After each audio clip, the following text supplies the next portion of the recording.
Hola a todos, ¿cómo estáis? Bienvenidos a otro evento de GIF, que es el After Work con lo mejor del diseño, la tecnología y el data a nivel latino, porque hemos tenido gente que está en todas las partes del mundo.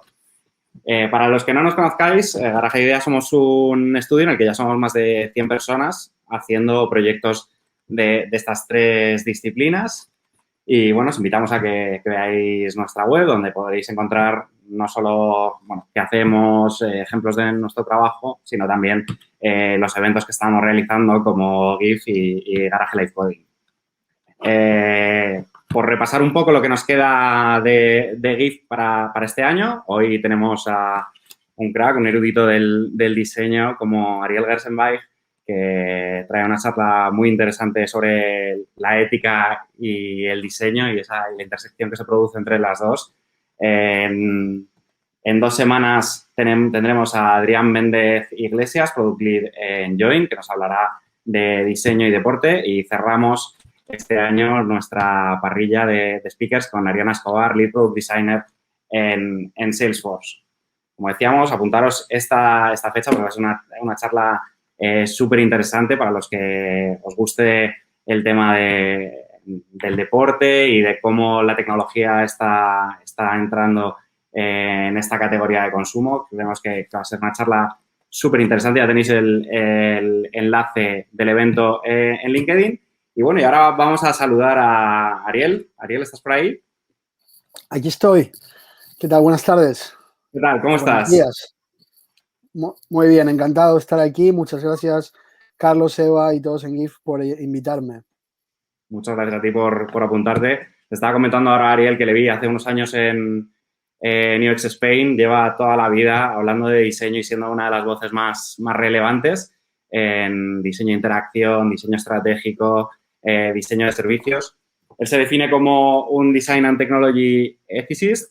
Es profesor e investigador en el ISABA desde hace más de 15 años, donde también es director de varios programas y, bueno, también ha dado clase en el Institute for Advanced Architecture de Cataluña, la Universidad de Vic, en el Service Design Course, en Pompeu Fabra, ha estado en todos los sitios. Y, bueno, acaba de lanzar un libro que se llama The Goods of Design, del que podréis ver algunos trazos en esta charla. Y nada, pues te vamos a dejar el micro todo tuyo para que arranques y nos cuentes un poco lo que nos has preparado. Solamente deciros que podéis dejar preguntas en el post de LinkedIn en el que estáis viendo el vídeo y al final de la charla, si queda tiempo, se las plantearemos a Ariel. Estupendo. Ya tenemos tu presentación. Que disfrutéis Vale. todos. Muy bien, gracias, Carlos. Bueno, sí, vamos hoy, digamos, mi plan para hoy es hacer una pincelada, una primera introducción a la cuestión de la ética en el diseño profesional, al menos de la manera que yo la entiendo y la estudio hace unos cuantos años. Hoy en día la mitad de mi trabajo va, digamos, de ética profesional y la otra mitad es ética de la inteligencia artificial. Están claramente muy relacionadas, pero hoy, digamos, el tema va por el lado de la ética profesional. Mi idea es, pues, dedicarles unos 40 minutos. Espero que me alcance el tiempo para eso, creo que sí, y luego, pues, dejar un espacio para preguntas. Como, bueno, ya, digamos, de entrada os planteo un pequeño resumen de lo que voy a intentar contar y argumentar en la presentación. Y es que, contrariamente a lo que se suele pensar, la ética en la práctica del diseño pues no tiene o tiene bastante poco que ver con conseguir unas reglas o unos códigos escritos en blanco y negro o unos checklists o compliance, si queréis, y tiene bastante más que ver con la reflexión acerca de la propia práctica profesional, acerca de los propósitos, de los fines que perseguimos con ella. En tanto, son justamente estos propósitos los que legitiman a la propia profesión, lo que le dan sentido, los que le dan su razón de ser y bueno, los que de alguna manera justifican pensar en ellos, ¿no? Como tengo un tiempo relativamente ilimitado, pues sí que necesito explicitar una serie de puntos de partida, digamos, una serie de conceptos, tal vez establecerlos, conceptos que pueden significar muchas cosas, y para que lo que quiero contar pues se entienda de la manera que yo lo quiero contar, pues necesito un poco definir estos temas antes de seguir. Por supuesto que podéis estar en desacuerdo con estas definiciones o estas aproximaciones, pero bueno, no tengo tiempo para justificarlas ahora, ¿no? Pero si tenéis dudas sobre alguna de estas cuestiones, de nuevo, podemos comentarlas luego de la charla en la parte de preguntas. Cuando hablamos de diseño, o cuando hablo de diseño, eh, lo podemos entender en un sentido muy estrecho, muy limitado, correcto, por supuesto, no es que sea erróneo, en el sentido estrecho, y esta idea del sentido, el diseño en un sentido estrecho es la idea del diseño como resolución de problemas, como mediante pues la creación de algún tipo de artefacto de diseño.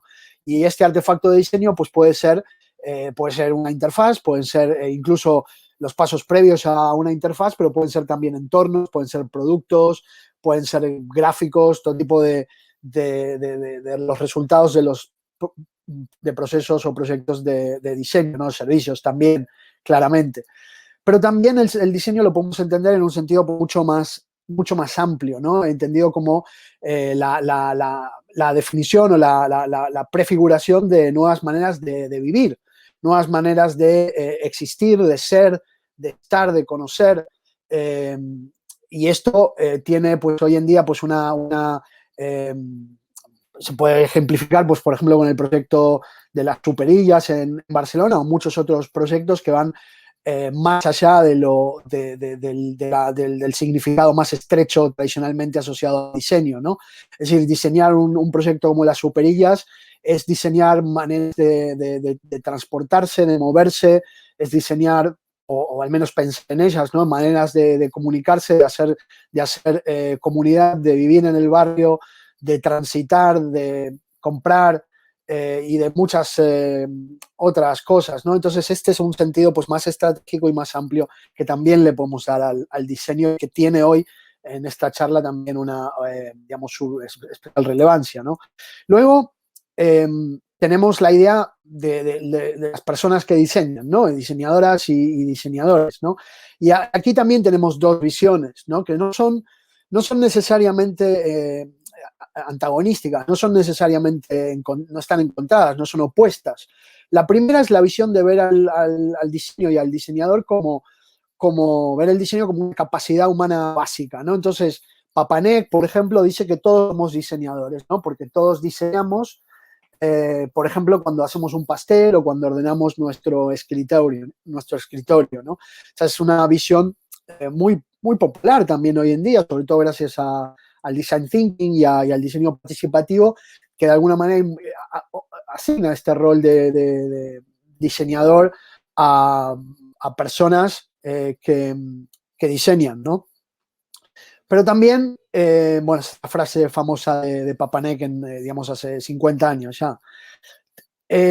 La cosa es que sí, es verdad, digamos, en un sentido sí que todos somos diseñadores, ¿no? Pero y todos los seres humanos diseñamos, pero no todos diseñamos todo el tiempo. Y eso es importante, porque la segunda visión de quién es un diseñador o una diseñadora tiene que ver con el diseño como práctica, ¿no? Como práctica, como ocupación o como profesión.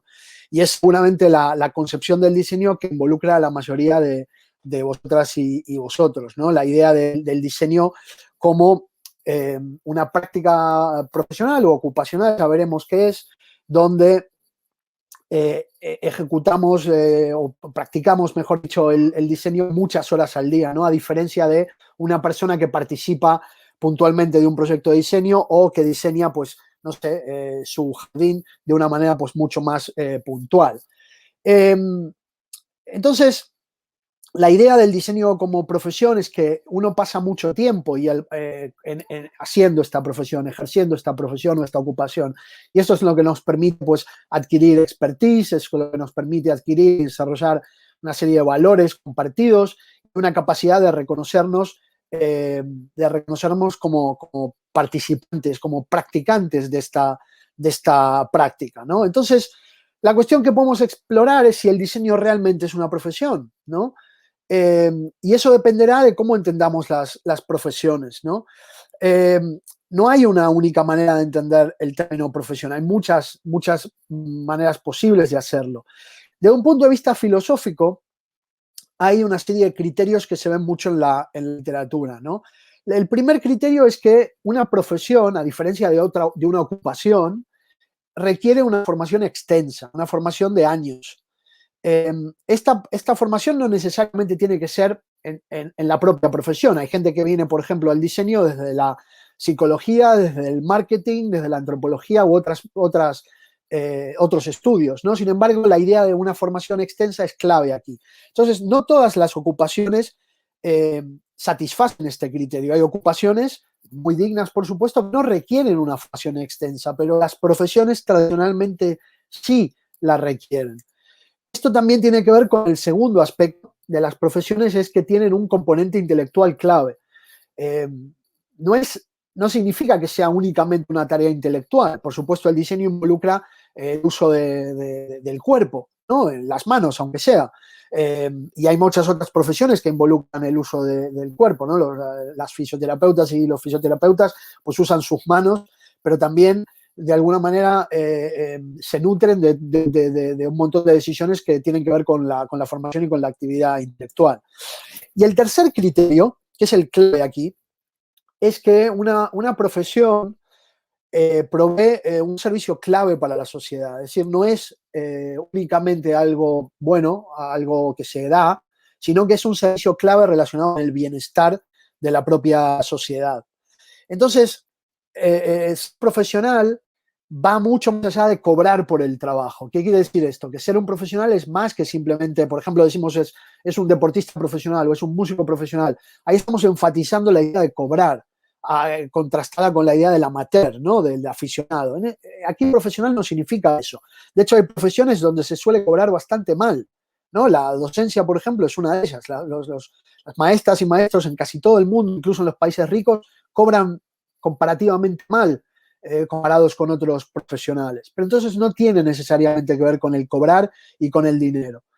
Tampoco tiene que ver con la calidad técnica en un sentido filosófico, ¿no? Tampoco tiene que ver con la calidad técnica del trabajo realizado en el sentido de hacerlo bien, ¿no? Este fontanero es muy profesional porque viene a la hora que quedamos y hace el trabajo muy bien, ¿no? Y ya el grifo no gotea. No es ese el sentido de profesionalidad al que nos referimos aquí, sino tiene que ver más con otra dimensión. Y esta dimensión es la idea de la profesión como un proyecto ético, ¿no? Como un proyecto que tiene sus implicaciones morales, ¿no? Estos filósofos dicen que una buena profesión es una profesión que está comprometida con un bien humano clave, ¿no? Y un bien humano clave es clave en el sentido que nos permite florecer como seres humanos, ¿no? Entonces, hoy en día, naturalmente, la profesión o las profesiones que más nos vienen a la cabeza son las profesiones relacionadas con la salud, ¿no? Especialmente las médicas y médicos y enfermeras, enfermeros, obviamente otros profesionales de la salud también, pero son ellas y ellos los que quienes de alguna manera ejemplifican esta idea del bien clave. Y el bien clave aquí es la salud. Evidentemente la salud es el bien más estratégico, porque sin la salud, pues en caso extremo, pues no tenemos la vida y no podemos hacer nada más. Y si no tenemos la salud, pues todas las otras cosas buenas que nuestra vida puede tener, de alguna manera se ven erosionadas por la falta de salud, ¿no? Entonces la salud es sin duda uno de los bienes humanos más clave que hay. Pero el diseño es una profesión según estos criterios. Desde el punto de vista de la formación, claramente, es decir, hay estudios de grado, de máster, de doctorado, hay congresos, hay conferencias como esta, hay todo tipo de foros donde se intercambian y se discute acerca del diseño. La idea del trabajo intelectual es algo que desde de la propia universidad ya se nota, digamos, que es una tarea no es meramente adquirir unas capacidades motrices, sino de realmente reflexionar y pensar acerca de lo que uno hace, ¿no? Y la tercera cuestión es esta cuestión de que una profesión, habíamos dicho que estaba relacionada con el bienestar humano, ¿no? Y entonces estos mismos autores de antes dicen que para que una ocupación de alguna manera pueda hacer un claim reclamar el ser una profesión, tiene que poder demostrar que tiene esta vinculación clave o cercana y estratégica con el florecimiento humano, ¿no? La idea de florecimiento humano es una idea muy frecuente en filosofía que tiene que ver con el vivir, pero podemos decirlo, vivir bien, vivir una vida feliz o vivir una vida donde uno se puede desarrollar y poder llegar a ser lo que quiere ser y lo que tiene razones para querer ser, ¿no? Entonces, la idea del florecimiento humano es alcanzar las potencialidades, ¿no? Entonces, una profesión tiene que estar relacionada necesariamente con estos bienes clave que permiten eso. Richard Buchanan, que es un historiador del diseño, él, digamos, una manera en la que él define el diseño complementaria a lo que vimos antes es que el diseño es la manera en que planificamos y creamos pues los todos de alguna manera que son el marco para nuestra cultura. Son de alguna manera la infraestructura material e inmaterial de nuestra existencia cotidiana. En el mundo en el que estamos es así. Entonces, podemos, por supuesto, como hace el propio Buchanan, ¿no? De estar de acuerdo o no con lo que es la sostenibilidad, por ejemplo, ¿no? Ahí, sin duda, estos marcos materiales son pesados y muy malos para el medio ambiente. Eso es una situación distinta. El punto es que el diseño y la ingeniería también, por supuesto, su otra cara relacionada, son claves en nuestra existencia actual. Podríamos vivir de otra manera, pero la vivimos de esta manera. La manera en que vivimos en todos los países del mundo vivimos de manera diferente, pero en todos los países la idea del diseño sí que ocupa un rol importante. Y este rol importante se refleja desde esas dos visiones que vimos antes, desde lo más sencillo, desde un feature en una app de banca, a lo más amplio, un diseño de servicios, por ejemplo, para personas que tienen que someterse a un estudio de diagnóstico de cáncer, ¿no? Entonces, en estos dos servicios, en estos dos sentidos, desde el artefacto concreto al servicio o a una visión mucho más sistémica, el diseño, la profesión del diseño, pues está relacionada con estos bienes clave para el bienestar humano. Entonces, podemos establecer que, al menos en primera instancia, el diseño es una profesión, y esta vez no es una profesión, sino que también es una práctica. Y una práctica es una actividad humana cooperativa. Una práctica es una actividad que tiene sus códigos propios, sus maneras de hacer, sus métodos, sus técnicas, sus objetivos, sus cosas que están bien y que están mal. Y por supuesto hay discusión sobre eso, no hay una única manera de verlo. Pero sí que tiene todo esto, y en el diseño lo tenemos. Claramente tenemos todos estos estándares, podemos decir. Entonces, podemos hablar estamos hablando de diseñadoras profesionales, ¿no? Como Susan Kerr, que es una de las diseñadoras, digamos, que nos dio la estética de los primeros Mac, todavía de alguna manera perdura, o podemos ver en diseñadores más anónimos, o cualquiera de vosotros. No hace falta, aquí no estoy refiriéndome a estrellas del diseño, sino a profesionales. Entonces, podemos decir que los diseñadores somos profesionales porque practicamos pues esta profesión. Lo que pasa es que es verdad que a veces el diseño como profesión no contribuye al bienestar de los demás. Esto es también fácilmente demostrable. El diseño no siempre contribuye al bienestar de los demás. Entonces, podemos ver el impacto negativo del diseño en el medio ambiente. Esto es Barcelona en un día con bastante humo, pero podemos imaginar imágenes similares en Santiago de Chile, en el DF de México o en Madrid, ¿no? O en cualquier otra gran ciudad, ¿no? La polución y la social. El diseño, claro que está, que contribuye a esto, y el diseño también contribuye a todo tipo de artefactos que son profundamente injustos, como por ejemplo este tipo de bancos, ¿no? Que están diseñados de esta manera para evitar que las personas sin techo se puedan acostar, tumbar en ese banco a dormir y pasar la noche a la intemperie, pero por lo menos no en el suelo, ¿no? Entonces, hay muchos tipos de diseño que son hostiles e injustos, ¿no? Entonces, el diseño claramente contribuye a eso también. En otros momentos, el diseño, y esto es clave claro, muy frecuente en el mundo del UX. El también contribuye a diseñar dark patterns, ¿no? Diseños que de alguna manera se aprovechan de nuestras vulnerabilidades psicológicas, incluso nos manipulan y nos hacen comprar cosas que no queremos comprar o darnos de alta en servicios que no queremos darnos de alta o directamente nos mienten, ¿no? Entonces, eso es un tema que no tengo tiempo de explorar ahora en detalle, que lo exploro más en mi libro, ¿no? Hay 2 capítulos sobre estos temas, pero esto es un problema para poder considerar el diseño una profesión, el hecho de que el diseño haga esto también. Yo pienso que no. Pienso que no, porque esto no es un problema, no sería un problema único del diseño. Casi todas las profesiones tienen sus niveles de corrupción. La ingeniería recientemente, en los últimos años, con el caso del Dieselgate, ¿no? Pero también otras profesiones, la salud. Está claro que hay médicos y médicas corruptos. Eso no es una novedad. Está claro que hay abogados corruptos y ingenieras corruptas. Eso seguramente ocurre en todas las profesiones. El tema es que cuando pensamos en lo que legitima una profesión, pensamos en una idea de lo que puede ser la profesión en el mejor de los casos. Pensamos en qué puede dar una profesión a la sociedad. O podemos verlo de otra manera, cuáles son los bienes, ¿no? Los fines también que se persiguen en esa profesión de manera característica. Entonces, si tenemos una ocupación o una profesión que de manera característica, constante, persigue bienes que no benefician a la sociedad, pues no seremos una profesión, ¿no? Pero todavía no estamos, creo, en ese punto. Entonces, pensamos en los bienes de la salud, habíamos hablado antes, pero las maestras y maestros, pues ¿cuáles son estos propósitos que tienen estos bienes, ¿no? Quizás pues fomentar la autonomía, los cuidados, el desarrollo de las niñas y niños, etcétera, ¿no? No se trata de examinar ahora las profesiones en total detalle, pero es el conocer cuál es el propósito de nuestra profesión o cuáles son los propósitos de nuestra profesión y el propósito clave o los que haya, nos permite responder las preguntas éticas, nos permite responder preguntas de cómo debo actuar y qué puedo hacer.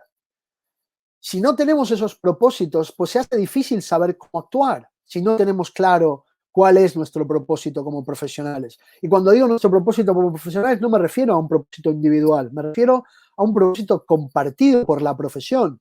Los médicos y médicas, todos comparten propósitos en relación, por ejemplo, pues al cuidado de los pacientes, en cuidado del fomento de la salud, la prevención de la enfermedad. Y luego internamente tienen debates acerca de qué es la salud y qué es la enfermedad. Hay muchas visiones acerca de eso. Las enfermedades mentales no está claro para todos los médicos que sean lo mismo. Pero eso no es lo central. Lo central es que todos los médicos y médicas estarán de acuerdo en que promover la salud y prevenir la enfermedad, por ejemplo, y el bienestar humano son claves en la profesión. Y esto es algo que llamamos ideales regulativos. Los ideales regulativos son normas que tenemos internalizadas. Tenemos ideales regulativos acerca de todo, ¿no? Es decir, un ideal regulativo son normas que de alguna manera ajustan, nos permiten ajustar nuestra conducta, nuestra motivación, nos permiten saber cómo actuar. De alguna manera son reglas, son como un código deontológico. La diferencia es que no es un código deontológico escrito, pensado por alguien o por un grupo de personas sin más, sino que son normas que pertenecen a la profesión o a la ocupación o a la práctica. Vosotros y vosotras en vuestras familias seguramente tenéis ideales regulativos acerca de cómo se le habla a los hermanos o a los padres, cómo se come y cómo se sienta uno en el sofá. Y hay muchos tipos de familias y muchos tipos de sofás, por supuesto. El punto está aquí en que uno sabe cómo ajustar esa conducta en función de esos ideales. El tema es que en diseño tenemos una barbaridad de principios y de slogans y de normas. Pero no tenemos tantas normas o tantos ideales regulativos. Less is more es un ideal regulativo, ¿no? Menos es más es un ideal regulativo. La idea del minimalismo es un ideal regulativo, pero es un ideal regulativo bastante débil en un sentido ético. Es un ideal regulativo formal, estético, técnico, si queréis, o incluso político, pero desde el punto de vista ético no nos da demasiadas pistas. Y ese es uno de los problemas, que no tenemos muchos less is more éticos. Poca gente discute, pocos estudiosos del diseño y profesionales discuten que la ética es importante justamente porque el diseño está en todos lados, ¿no? Como decía un famoso arquitecto italiano, ¿no? Que de la cuchara a la ciudad, ¿no? Todo es tarea del diseño. Y eso es lo que hace que el diseño pues tenga importancia ética. Entonces, la primera cuestión que se plantea cuando asumimos una importancia ética es, vamos a hacer un código de ética o necesitamos un código de ética. Y un código de ética es, pues eso, es una norma escrita, explícita, que de alguna manera define lo que se puede hacer, lo que está prohibido, lo que está recomendado. Esta es, por ejemplo, el código ético de la asociación de, antes la ISA, ahora la World Design Organization, ¿no? La Asociación de los Diseñadores Industriales, la más grande del mundo, con sede en Estados Unidos, que tiene una serie de principios y tiene una serie de artículos, ¿no? Entonces, por ejemplo, participaremos solamente en proyectos que nos parece que son éticos. Claro, esto es más fácil decirlo que hacerlo. Seguramente en todos los proyectos en los que participamos hay algo que no nos cuadra de todo. Entonces, el tema de los códigos deontológicos es bastante peliagudo. Hace unos pocos años, Mike Monteiro, ¿no? Que seguramente muchos lo conocéis, él, bueno, primero escribió un código deontológico como unas tesis para discutir, ¿eh? Está claro que él no los escribió con la idea de que los sigamos a rajatablas, sino como fomentar una conversación. En ese sentido me parece que es una muy buena idea. Sin embargo, esta idea de los códigos, ¿no? Y la visión que él propone en su libro, a mí me parece que es una visión un poco imposible desde el punto de vista real, desde el punto de vista de la práctica profesional cotidiana. He escrito una crítica sobre ese libro, está publicada en alguna revista sobre diseño, pero no voy a entrar más en detalle. Sí, os puedo explicar algún crítico, no de Mike Monteiro, sino de la idea de los códigos en general. En los años 80, en los códigos de ingeniería, John Ladd, que era un filósofo de ético profesional, él de alguna manera criticaba los códigos de ética porque básicamente dice, un código de ética me dice lo que tengo que hacer, me obliga a actuar de una manera determinada, pero eso justamente va en contra de la ética, pues la idea de la ética es pensar sobre cómo actuar, es darse cuenta y actuar en consecuencia, no es seguir unas reglas a ciegas. Entonces, al final la discusión sobre los códigos de ética sí, códigos de ética no, depende de cómo entendemos la ética. Entonces, si entendemos la ética como seguir reglas y como lo correcto y lo incorrecto y saber qué es lo correcto y qué es lo incorrecto o aplicar un checklist de cumplimiento, pues es un tipo de ética muy restringida y no es la ética tal como yo la entiendo. Para mí la ética no trata primariamente de eso. Además, tal como nos enseñó la gran filósofa y novelista Iris Murdoch, ella dice, actuamos con corrección cuando llega el momento y no por fuerza de voluntad, sino por la calidad de nuestros apegos habituales y con el tipo de energía y discernimiento que tenemos a nuestro alcance.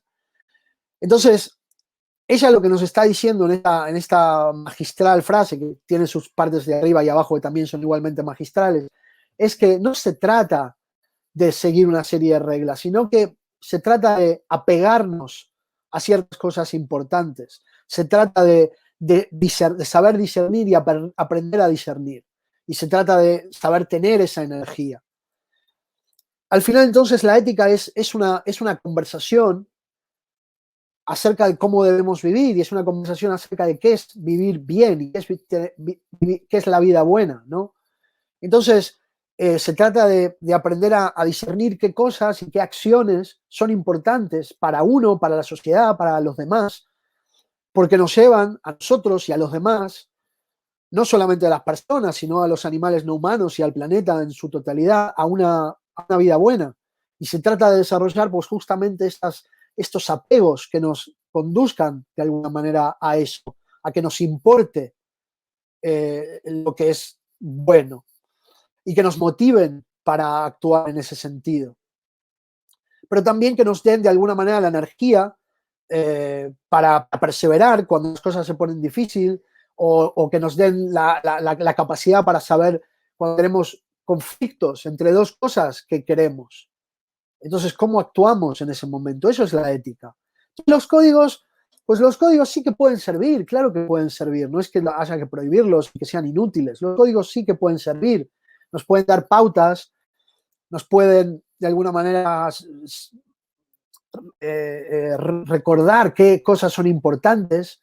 Lo que pasa es que al final el código viene cuando tenemos una profesión fuerte. Entonces, un código de ética en ingeniería que tiene 300 años, o la medicina que tiene miles de años, o en la abogacía que también los tiene, o en la docencia, donde hay siglos de discusión ética, tiene más sentido que en nuestra profesión. En nuestra profesión es empezar la casa por el tejado. El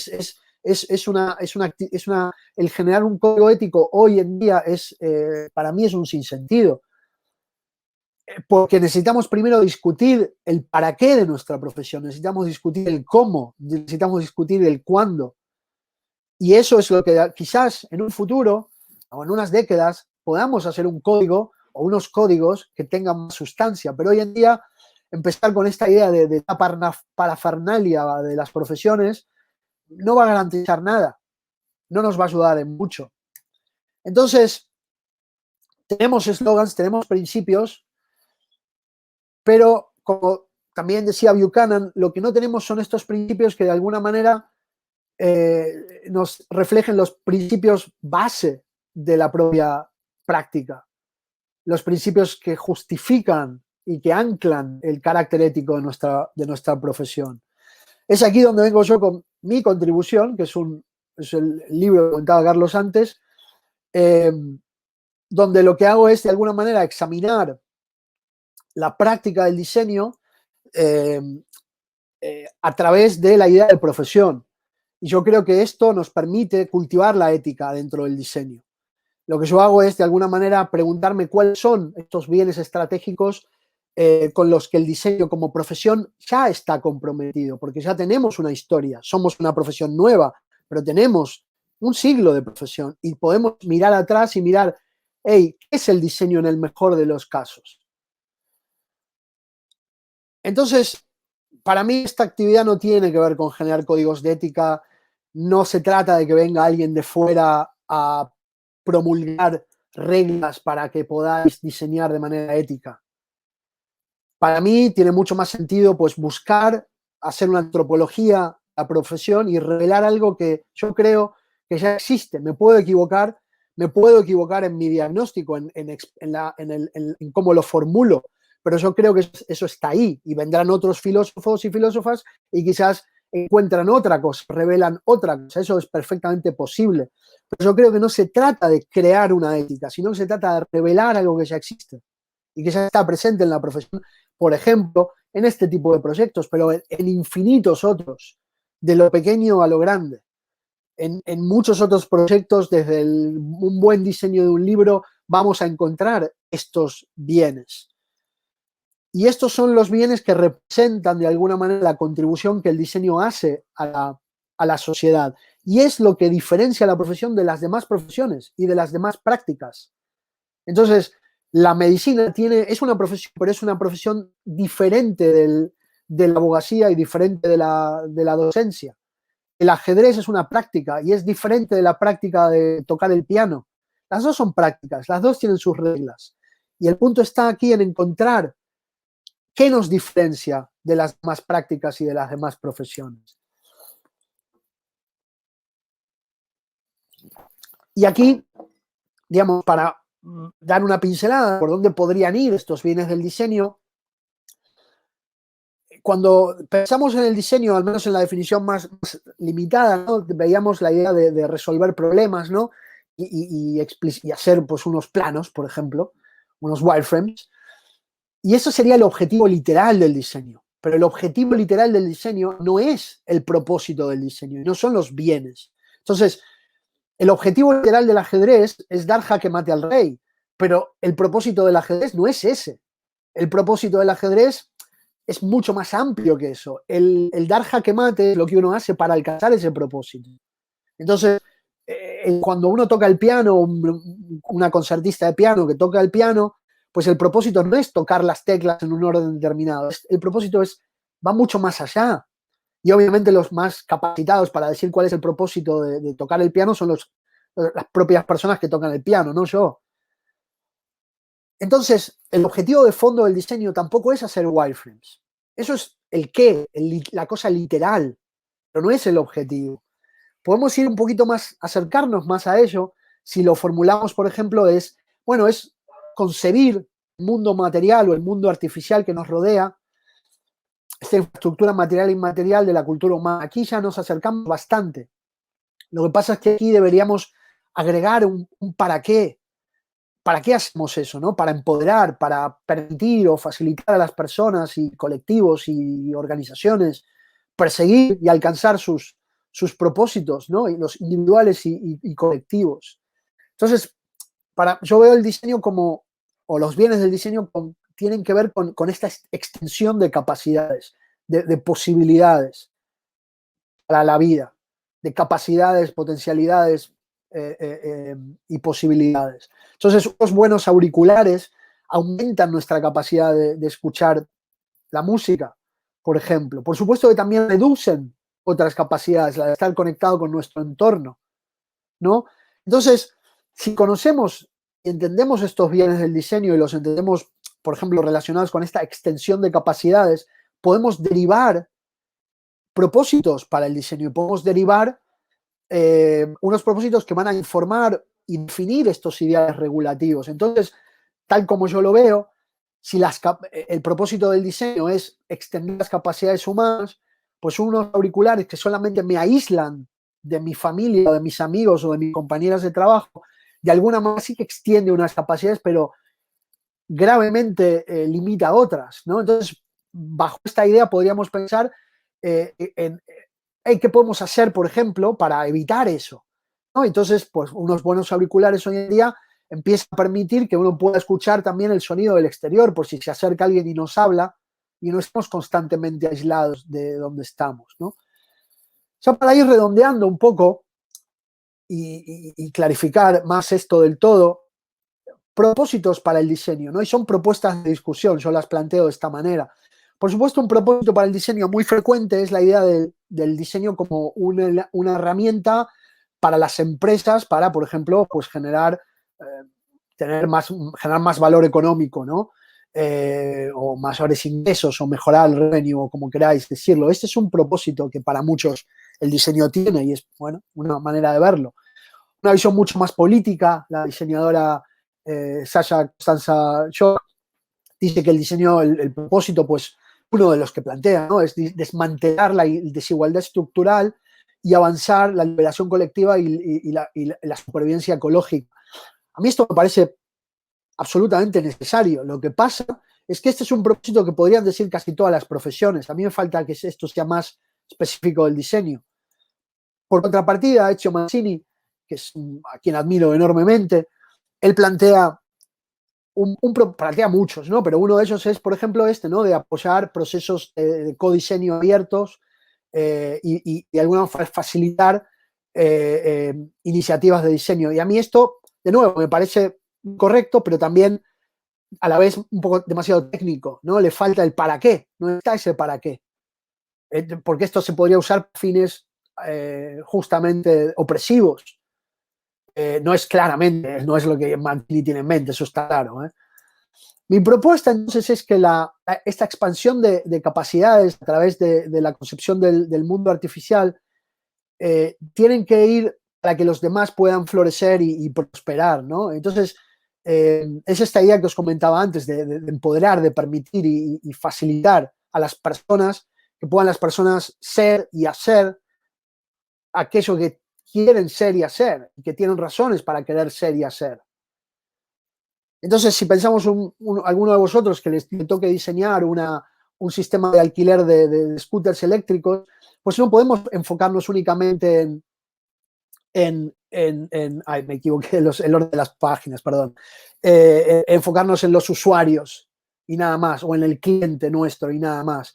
Porque luego tendremos un montón de otras personas que no usan nuestro servicio porque se van a ver afectadas de manera negativa por él. Entonces, personas con movilidad reducida que van en silla de ruedas o padres o madres que llevan a sus hijos en un carrito y no pueden pasar porque están los patinetes tirados por el suelo, como ha pasado, ¿no? en muchas ciudades.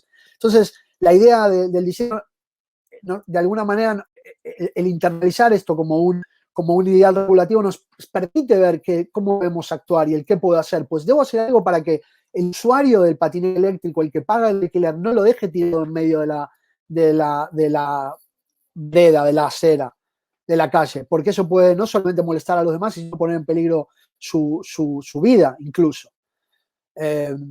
Personas que no, aunque no sean nuestros usuarios, pues también se van a ver afectadas. Al final esta pregunta de qué debo hacer nunca es una pregunta únicamente profesional, sino que es una pregunta que nos afecta a la totalidad de nuestra persona. Quiero ser una persona que vive, o un diseñador que vive de diseñar dark patterns. ¿Me puedo permitir ser esa persona que no le importan los efectos no intencionados de sus diseños? Para mí, hoy en día, y aquí ya estoy casi acabando, la idea de la ética en el diseño del 2021 no tiene que ver con toolkits éticos, que sí que ayudan, no tiene que ver con códigos de ética, que también pueden ayudar. Para mí, necesitamos antes de todo eso reflexionar acerca de los propósitos de nuestra profesión. Si hacemos estos códigos y si hacemos estos toolkits para tener esta discusión, es genial, eso está claro que no estoy en contra de eso. El punto está en que necesitamos pues, debatir sobre el para qué de nuestra profesión. A la vez, no debemos descuidar la reflexión acerca de los medios y las herramientas que utilizamos, ¿no? Y hacerlo en un sentido bueno, tanto ética como técnicamente. Y esto es un poco lo que tenía para compartir con todas vosotras y vosotros, y muchas gracias. Y ahora nos queda tiempo para las preguntas.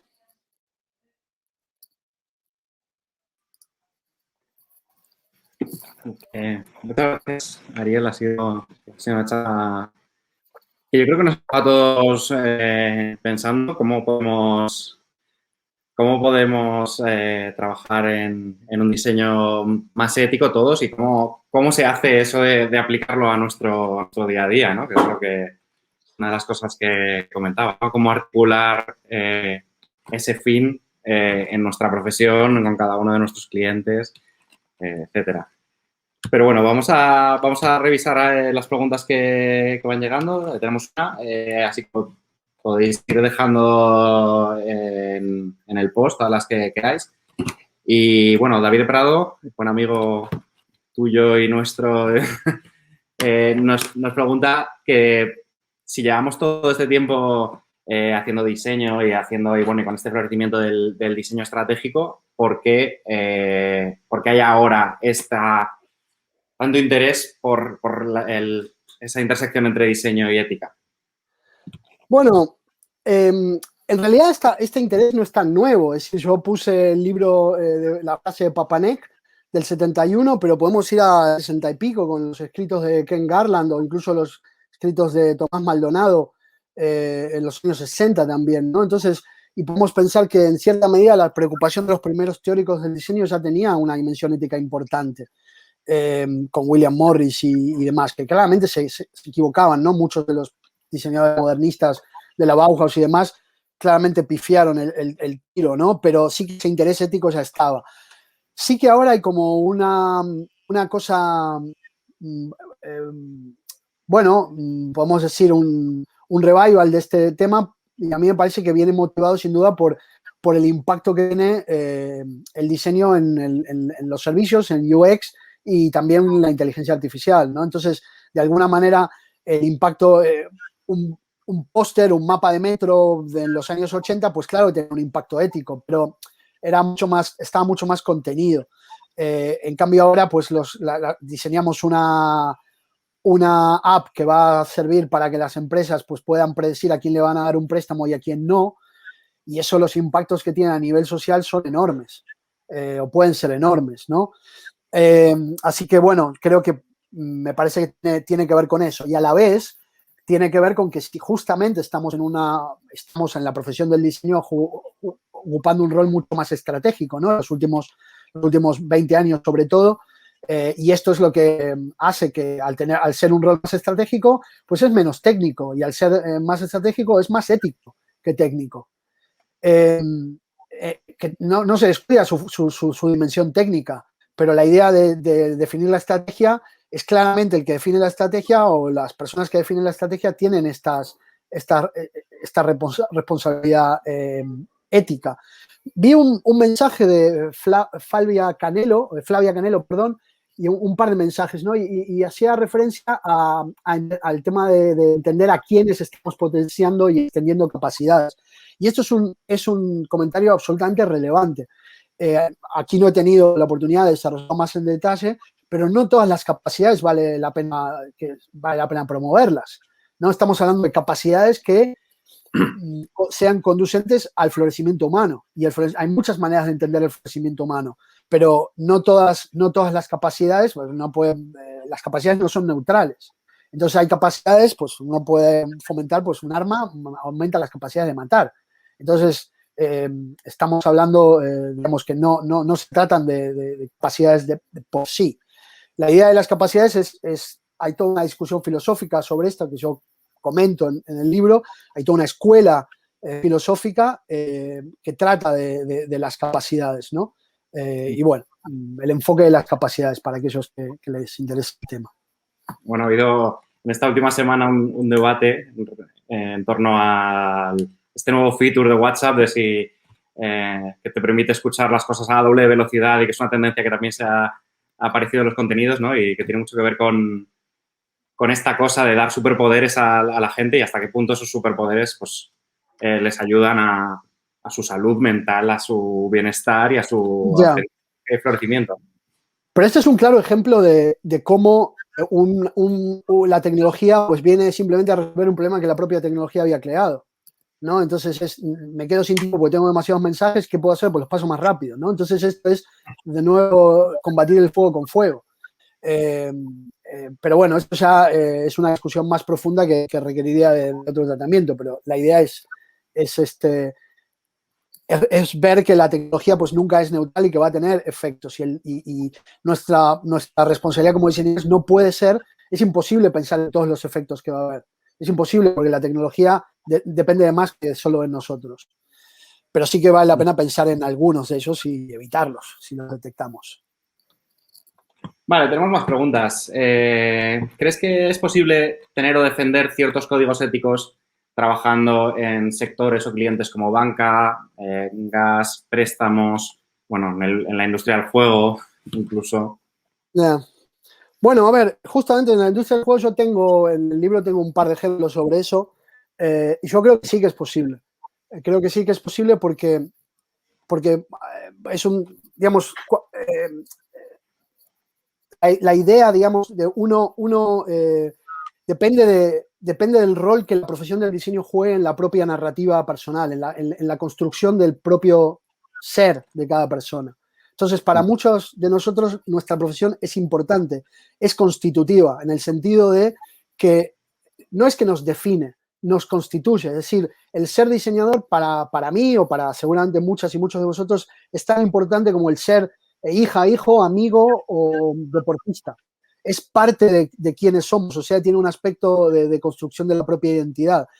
En ese sentido, la idea de, por ejemplo, diseñar, es verdad que hay que reconocer que estamos en un entorno que es el que es. Entonces, Iris Murdoch también nos dice, es nuestro deber ver el mundo tal como es.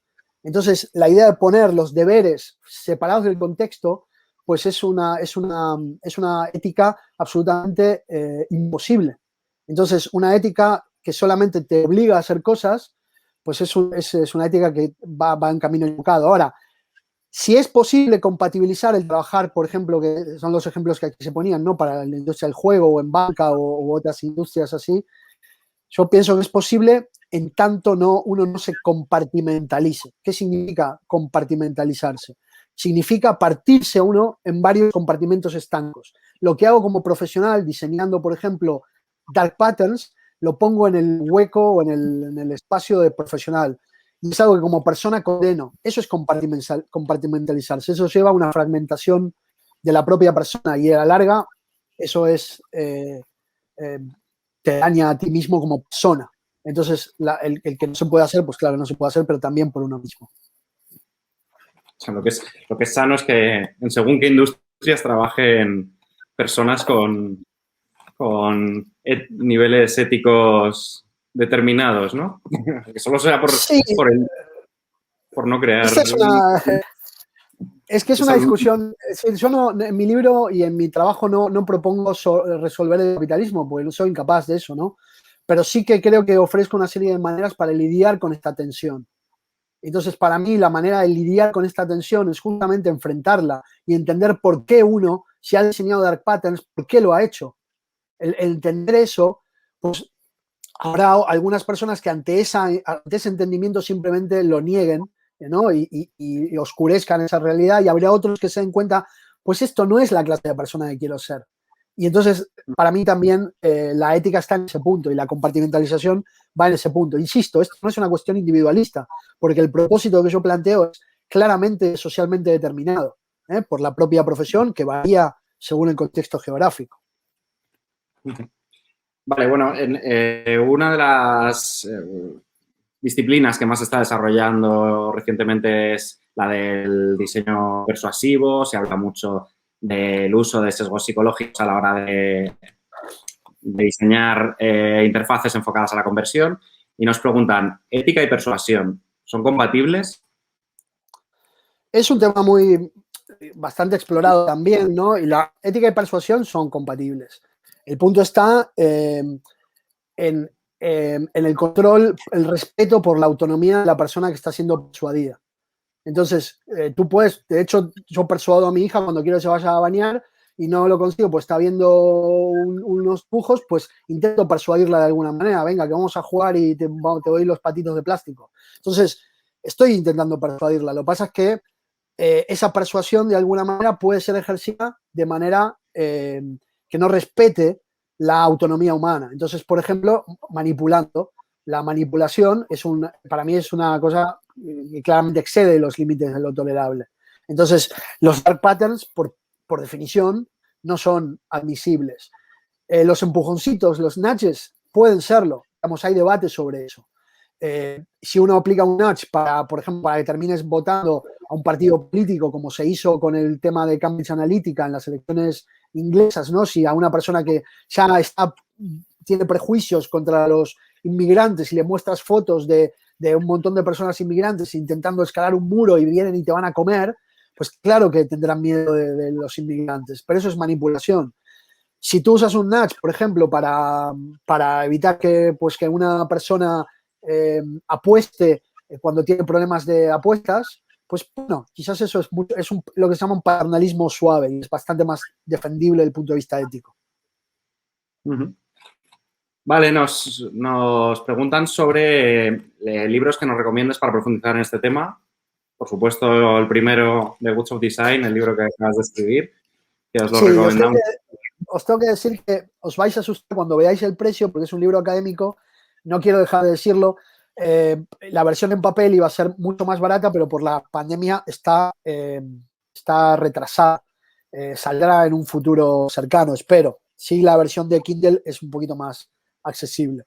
Libros, bueno, hay muchos, pero hay uno especialmente que a mí me gusta mucho, de una filósofa norteamericana que ahora está en Escocia, que se llama Shannon Valor, con doble N y doble L, Shannon Valor, y tiene un libro, el de Technology and the Virtues, tecnología y la virtud. A mí me parece que este es muy recomendable. Muy bien, pues bueno, una última pregunta y con esta ya cerramos. Nos preguntan, entonces la conclusión es que cada cual ha de tomar sus propias decisiones éticas, no hay reglas universales sí, no. por las que La respuesta aquí es sí y no. Por un lado, sí, uno las va a tomar uno. Lo que pasa es que uno no está desconectado de su entorno. Uno no es un cerebro en un frasco. Uno es un ser social, relacional, y uno toma decisiones relacionado con los demás. Además de todo eso, uno toma decisiones éticas en función, como decía, de estos principios, de estos ideales regulativos. Y estos ideales regulativos vienen de nuestra historia. De la misma manera que uno nace con un pasado. Uno es el hijo de alguien, uno es el hermano de alguien. Uno viene con una historia y los ideales regulativos en el diseño también vienen con una historia. Y esa historia está en constante cambio, está en constante modificación, es parte del diálogo, es parte de esta reflexión ética. La conclusión entonces es que uno de alguna manera lo que hace es camina en un sendero que otros han estipulado también. Es decir, y uno tiene esta posibilidad de caminar por sí solo, pero uno no se nutre de lo que vino antes. Y bueno, esta sería mi respuesta. ¿Cada uno ha de tomar sus propias decisiones éticas? Sí, pero estas decisiones éticas no se toman aislado ni de los demás ni del pasado. Muy bien, Ariel, pues muchísimas gracias por pasar la tarde con nosotros. Nos vas a dejar pensando toda la semana ya en esta situación. Es un gusto hablar con alguien que trae tanto rigor sobre un tema. Así que, bueno, gracias. Encantadísimo también y bueno, espero que esto os interese, que os motive y por supuesto nada en ética está totalmente definido, o sea que podéis y os animo a que estéis en desacuerdo conmigo y que exploréis ese camino. Bueno, pues os dejamos aquí hasta el próximo jueves 17 de junio, en 2 semanas, que tenemos a Adrián Méndez, Product Lead en Join, que nos va a hablar de cómo testear y validar ideas en la industria del deporte. Hasta entonces, nos despedimos y buenas tardes a todos. Adiós. Chao.